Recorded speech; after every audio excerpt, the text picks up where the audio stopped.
Amahoro y'Imana abane nawe inshuti y'umusaraba dusangiye amakuba no kwihangana biri muri Kristo Yesu. Ndagusuhuje mu izina ry'umwami wacu Yesu Kristo.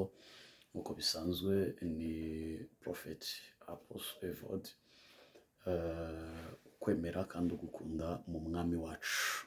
Ndagira ngo rero uyu mwanya sinzi aho uherereye, sinzi n'umwanya urimo, ariko ndifuza kuguha buno butumwa Imana yanshize ku mutima muri ino minsi. Nyuma y'uko mvuye mu masengesho y'iminsi ibiri, hari ibyo nabwiwe gutangariza abantu b'Imana, abakristo, abantu babarizwa mu gisata cy'iyobokamana, bari mu rugendo rujya mu ijuru. So rero sinzi aho uri, ariko ndifuza ko aho uherereye aho ariho hose ufata akanya ukumva ibingibi utuje, kuko ni wowe bifitiye inyungu ndetse n'umusaruro. Nshuti yanjye, kenshi Imana yagiye itubwira ko tuzinjira mu bihe bigoye, aho abantu bazanegrija imvugo yayo bakumva ni ibisanzwe, ariko irambwira ngo ubwo bizajya bibasohoraho bazajya bagenda basobanukirwa ko Imana ivuga. Rero twahuye na byinshi, twe wenda duhura na byinshi ariko tukarwana nabyo bucece, hakaba n'ibyo nyine dukavaringa kugira ngo satani atica ubutumwa bwiza, ariko ngira ngo murabibona ko abantu b'Imana baba bahagurukiwe n'umwanzi mu buryo bukomeye cyane. So rero reka dusenge, ntambutse message, reka ne kujya mu bindi, bafite byinshi byo kuvugana namwe, ariko kandi inshuti z'umusaraba, umwanya wacu nubwo ruba ari uwo gukorera Imana, ariko no mu buzima busanzwe tuba dukeneye gushaka imibereho, cyane ko uyu murimo rwose utagitunga umuntu mu gihe gisa n'iki ngiki, mu bihe bigoye nk'ibi ngibi, mu bihe bikakaye nk'ibi ngibi. Ndagira ngo mbabwire ko muri ino minsi ya none, mu bihe bikakaye gutya, ntabwo abantu benshi bari kwishimira ko hari icyakorwa kugira ngo ubwami bw'Imana, umurimo w'Imana, ubutware bukomeye bw'ijuru bukomeze kubana n'abera. Ahubwo bamwe bishimiye ko habaho inzara kuri twe, agahinda kuri twe, imibabaro kuri twe, intimba kuri twebwe, ibintu bitandukanye mu buzima butandukanye. Ariko reka ntangaze iki ngiki, ndagira ngo mbabwire ko iduhamagara niyo kwizerwa, no kubikora izagenda ibidukorera. Hari ibintu ikora kandi bifite imbaraga, tukabona imirimo y'amaboko yayo. Mana, mu izina rya Yesu Kristo, ndagushimiye kuko wampaye ubu bwoko bwawe kugira ngo tujye tuganira iby'ijambo ryawe, tumenyekanishe iby'ubwiru bwawe, kandi dukorane nabo imirimo ihambaye kandi ikomeye. Ubuntu buva hera no kunesha k'umwuka wera bibe ku bana bawe, bisabye mbyizeye kubw'umwami wacu Yesu Kristo, amen. Inshuti yanjye, ndagira ngo nguhe ubutumwa Imana yampaye. Ubu butumwa urasabwa kubwumva utuje, kuko ni ibintu bigiye gutondekana ku murongo, kandi rwose icyo nakumenyesha ni kimwe, nuko hamwe n'Imana, hamwe n'umwuka w'Imana uba muri twe, hamwe n'imbaraga z'umwuka wera ziba muri twe, hari ibyo Imana igenda ivuga kandi ikabishyira mu bikorwa. Reka uvuge ko niba bamwe bizera ko Satani avuga, natwe turi mu gisata cy'abizera ko Imana ivuga. Kandi jye sindeba ko byarebwe n'abantu 4 cyangwa 5. Hari n'abantu inahangaha n'ahandi usanga bareba ngo views, ngo wagize, ngo nagize. Ibyo ntabwo ari cyo cyanzanye. Ntabwo ntunzwe na views, ntunzwe n'Imana impa guhumeka mu mwuka w'abazima. Ntabwo wamenya aho Imana impembera. Ndi hano kugira ngo ntangaze ubutumwa bwiza ubwami bw'Imana, kandi menyesha abantu umwaka w'imbabazi, menyesha abantu ibiri ku mutima w'Imana. Iyo niyo ntego yanjye, kandi bashobora kuba abantu 10 cyangwa 5, kuko njye sobanukiwe iby'umurimo w'Imana kurenza wowe uko ubitekereza. Inshuti zanjye rero, inshuti za Kristo, tumaranye imyaka igera kuri hafi 7 tuvuga ubutumwa bwiza. Twabonye aho Imana igenda iturengera, iturwanirira, idutabara, ituneshereza. Ntimugire ngo ibihiga abandi natwe biba byaturetse. Oya, buri muntu wese uvuga ngo Imana iravuze bya nyabyo ararwanwa. Ariko uburyo twitojwe bw'imirwanire no gutsinda intambara nibwo butandukanye. Hari ubwo imirwanire yacu mu buryo bw'umwuka iba iri difera bitewe n'imyitozo twakoze mu isi y'umwuka. Nigeze kubabwira ko rimwe Imana yanyimyaho kuba nari nyiri umuseribateri, injyana mu buvumo. Tukaba mu buvumo mu gihuru, ahantu bita i Gahanga, ku bahazi, ni ahantu batazira mu gapuderi, niko bahita, bahahimba. Hanyuma irambwira ngo buriya wowe uri kumva ko ndi umugome, ngo ariko igihe uzankoreramo kizaba gikomeye kandi kizaba gikakaye, ngo abantu benshi bazajya bagwa imbere yawe ubireba, ngo ariko nzaguhagararaho cyane. Nk'intumwa rero y'Imana, njyewe ubu tuvugana ndi mu mashimwe, kuko iby'Imana yantoje muri icyo gihe, kwihanganira imibabaro, gushikama no gukomera imbere y'ukurwanya, byagiye bimfasha cyane cyane cyane cyane, kugeza ubwo umuhamagaro turimo warwanijwe, turwanwa n'abandi bambaye kola pastorale, ubu ndavuga abashumba bagenzi bacu, kugeza ubwo tuhangana n'ibitero bituruka mu biyita abahanuzi ariko bakorana n'imbaraga zitandukanye, kuko mu gihanuzi habamo ibisata nka 4. Hari abahanuzi bakorana n'umwuka w'abarangi, hanyuma uwo mwuka Imana igenda iwuca intege kuri izi mbuga nkoranyambaga. Twahanganye nawo cyane kuva 2022, byari ibintu biteye ubwoba. Hanyuma habaho undi mwuka w'abapfumu ariko baje mu ishusho y'ubuhanuzi, biyita abakozi b'Imana ariko ari abakozi ba Sekibi. Uwo mwuka nawo twavuturanye nawo igihe gihagije. Hari undi mwuka uri mu gisata cya 3, ni umwuka mubi cyane, umwuka wa kabaliste, umwuka wa kabaliste na framaso. Hanyuma abo nabo bahanura bakorana n'ikirere cya kabiri. Narabibasobanuriye ko niho abadayimoni bahoze ari abamarayika bamanukanye na Satani, hanyuma basigara muri icyo kirere, Satani amanukana n'abandi, abandi bahegama muri icyo kirere cya kabiri, Bibiliya ryita ijuru rya kabiri.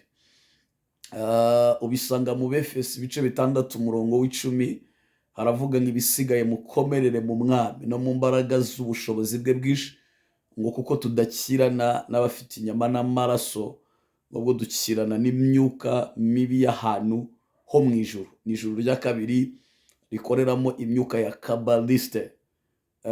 Benshi bafite amasinyi.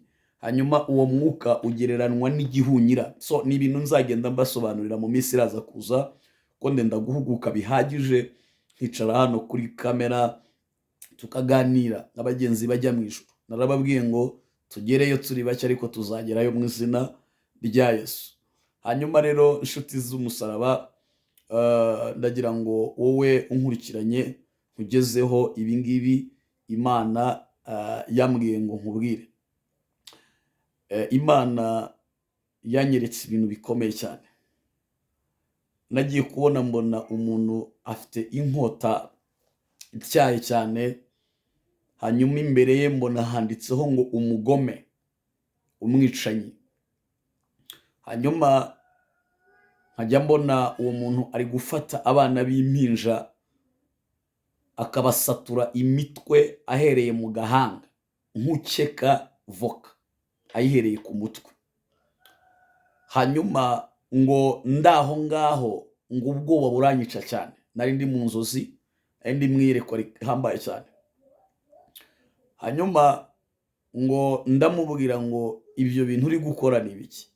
Arambwira ngo ahubwo nawe ukwiriye gukora ibi nkora. Ndamubwira ngo nzarinda mva mu isi amaboko yanjye atamennye amaraso. Ngiye kumva numva inyuma yanjye havugiye ijwi rivuga ngo iyo nkota wabonye ni inkota Satani afite ari kwicisha abana banjye. Imana irambwira ngo umbwirire ubwoko bwanjye, umbwirire abanyizera, umbwirire ababarizwa mu gisata cy'iyobokamana ngo ntihabeho amasengesho mugenzi ujya mu ijuru. Reka nkwinginge kubw'imbabazi z'Imana, ukwiriye gukora amasengesho nibura y'iminsi 3. Sinzi aho uherereye, ni ku giti cyawe, ni ku giti cyawe. Ngewe igihe cyo gufata umwanya nkarabya ku karago nkasengana n'abantu kuri online, ntabwo dufite ibishyigikizo cyangwa se support y'ibyo, ariko ibyo ntibikuraho ko nanjye nzayasenga. Gusa mu gihe tugezemo nyine buri wese yabaye nyamwigendaho, tuzajya tubitambutsa, hanyuma ababishoboye bayasenge, hanyuma habonetsemo n'abandi bavuga bati byasaba iki kugira ngo iyo online turambye dusenge tumara iminsi 3 dusenga online. Abo nabo bashobora kutwandikira kuri WhatsApp yacu ngendana. Ngira ngo murabibona ko na nimero ntabwo dukipfa kuyishiraho ko Imana yansobanuriye ko igihe duhagazemo buri wese yamaze kwikunda ku giti cye, hanyuma twe turakora nk'abagira ngo tumare imirimo yacu twitahire. Rero ukwiriye niba ujya mu ijuru, ibi birareba abagenzi. Niba utari umugenzi byihorere rwose.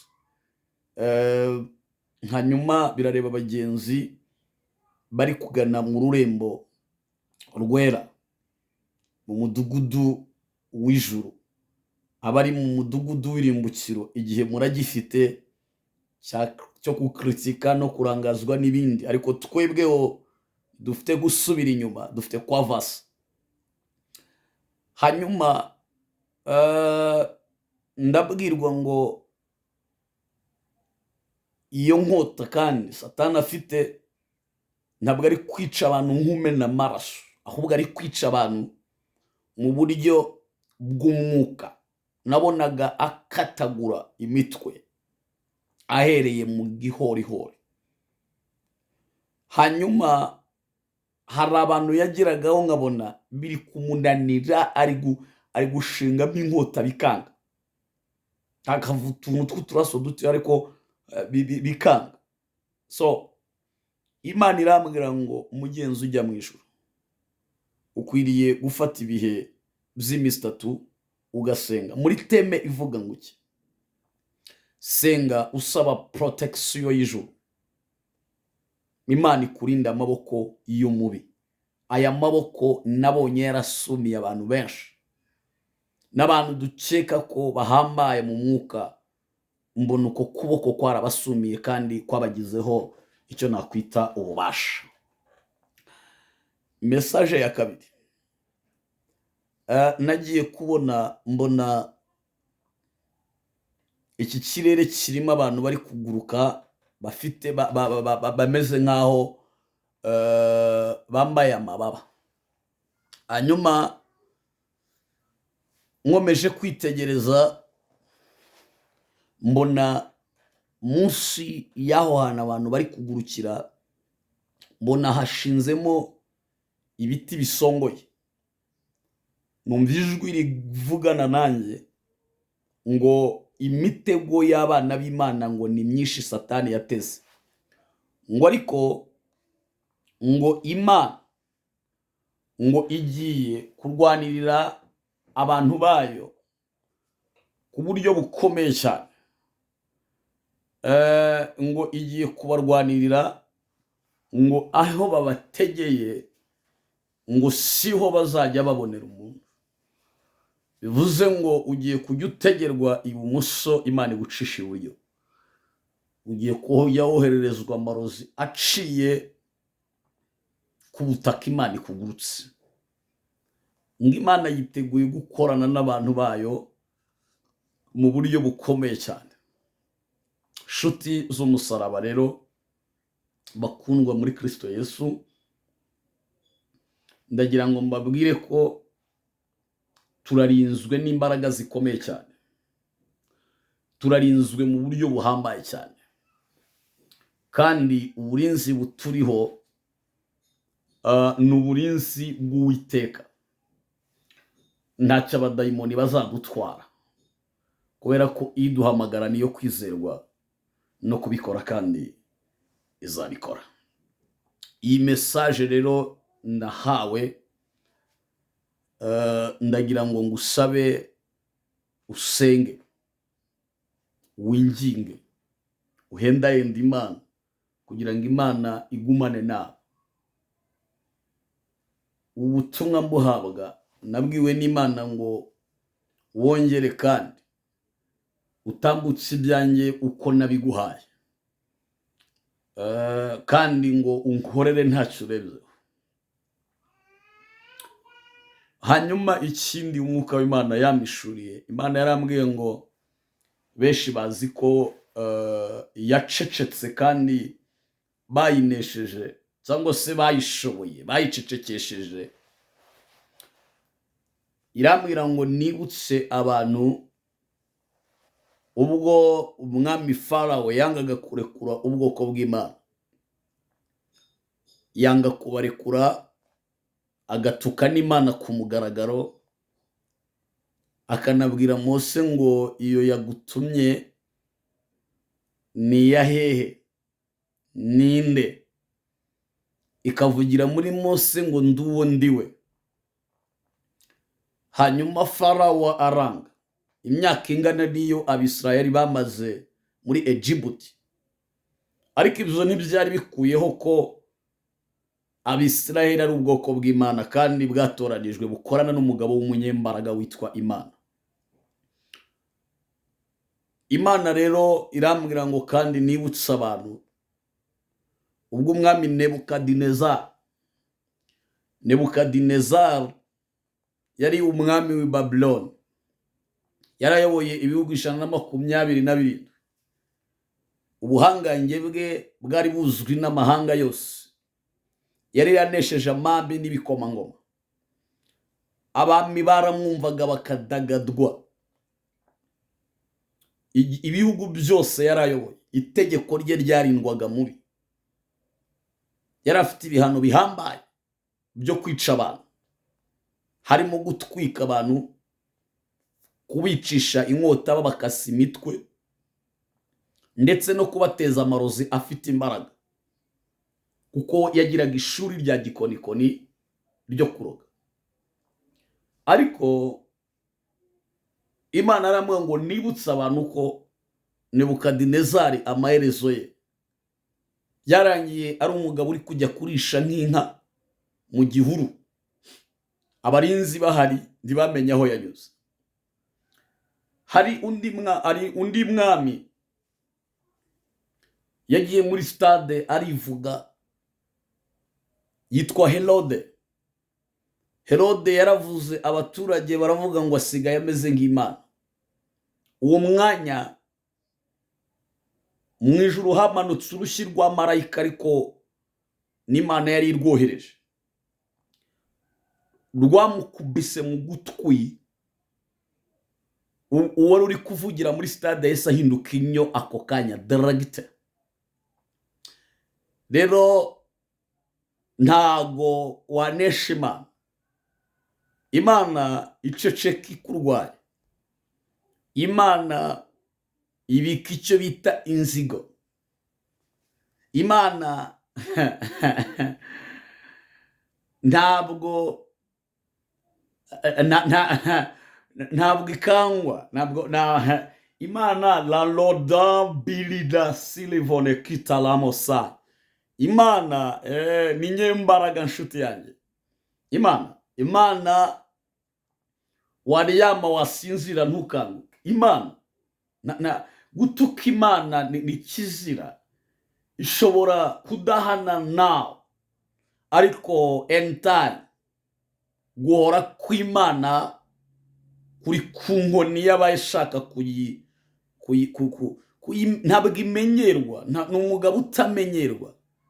Wamenyera bene wanyu, wamenyera abavandimwe bawe, wamenyera abana bawe, wamenyera umuturanyi, ariko ntabwo wamenyera Imana ngo ikureke gutyo.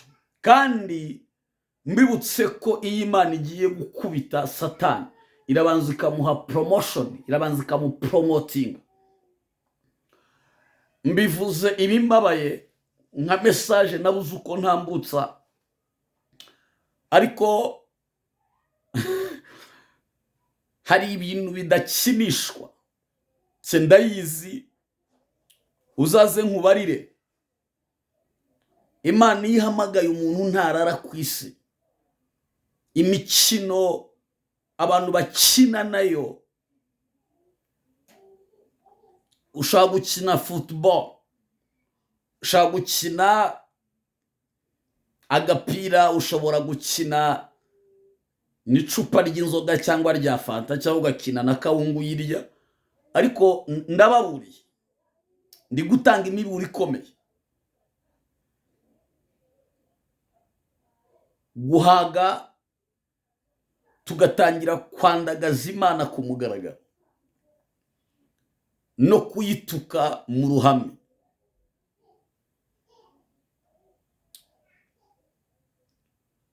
Nta salebo na sate kori binistance rebesete elevone stance binia. ntabwo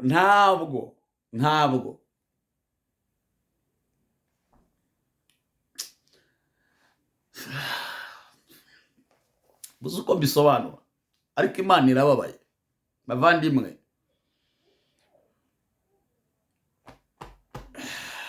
Amarangamutima yanjye ndumva bindenze, reka ndekeraho. Ariko ntimuzatinda kubona ukuboko guhambaye kw'Imana kuremerera abantu. Ukuboko kw'Imana kugiye kuremerera abantu. Yewe ukuboko nari mvuze ngo kw'Imana kugiye kuremerera abantu. Rimwe Abafilisitiya banyaze isanduku y'Uwiteka bayivana mu Bisirayeli hagati, bayijyana mu nzu ya Dagoni. Bamaze gutaha Abafilisitiya, Dagoni ntiyamenye ibintu bibayeho, yagiye kumva yumva yisanze hasi. Abafilisitiya bagarutse basanga Dagoni ngo yaguye hasi yubamye. Byari bisobanuye ngo nta yindi Mana yo kubararira usibye yaremye ijuru n'isi. Je kuva nayimenya, Nyabingi ni 0, Inkonjo ni 0, Ryangombe 0, Abacwezi n'abadayimoni 0. Abacwezi ndavuga barangi 0. Hama bagenzi bajya mu ijuru, uko abantu bakabije gutuka Imana ku mugaragaro, natwe dukabye kuyivuga ku mugaragaro. Tuyivuge ku buryo n'utubonye avuga ngo Imana ifite imbaraga. Kandi bakristo reka mbibutse ko abasirikare bo mu isi barinda ubusugire bw'ibihugu byabo. Natwe abana b'Imana turi abasirikare bogejwe mu maraso ya Yesu Kristo.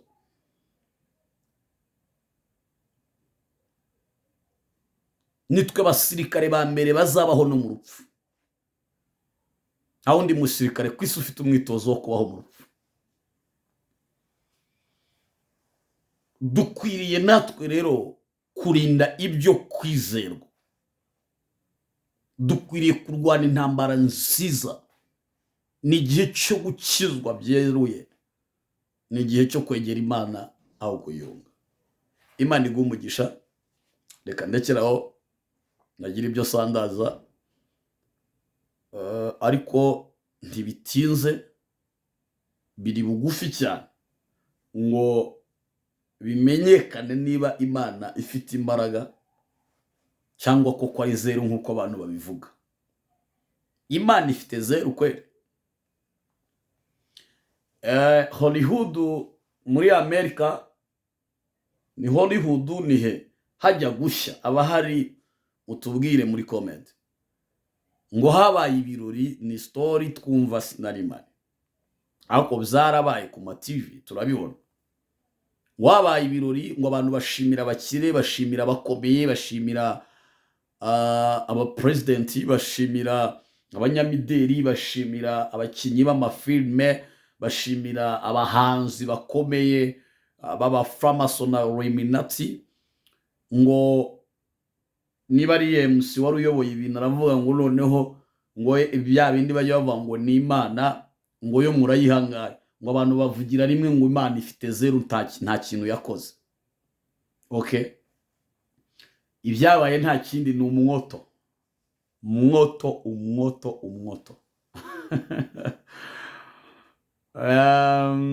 Reka mbabwire kuko yarwanaga kera n'uyu ni kwikiri nawayikoma mu nkokora. Mfite byinshi byo kuvuga, reka nkore indi reka nkore indi episode, hanyuma Imana ibane namwe, Imana ibahe umugisha, Imana ibagirire neza. Reka nsoze nsabira umugisha abantu b'Imana kubumva ijwi ryawe kandi bakarishyira mu bikorwa. Nsabye umugisha wawe bana na buri muntu wese, komeza amaboko ya buri muntu wese, vunagura imigambi ya shitani y'uburyo ubwo ari bwo bwose, bimenyekane ko Kristo ari we Mana y'ukuri. Sabye nizeye ko uyu muntu uri mu Rwanda, Australia, Canada, Belgique, Oman, Umusuwisi, ndetse n'abari Dubai, ndetse n'abari mu Bushinwa, babasha kumva ururimi tuvuga rw'Ikinyarwanda, reka bahabwe umugisha nawe kandi bahabwe imbaraga nawe. Usobanura ibidasobanutse mbisabye mbyizeye kubw'Umwami wacu Yesu Kristo. Amen. Shalom.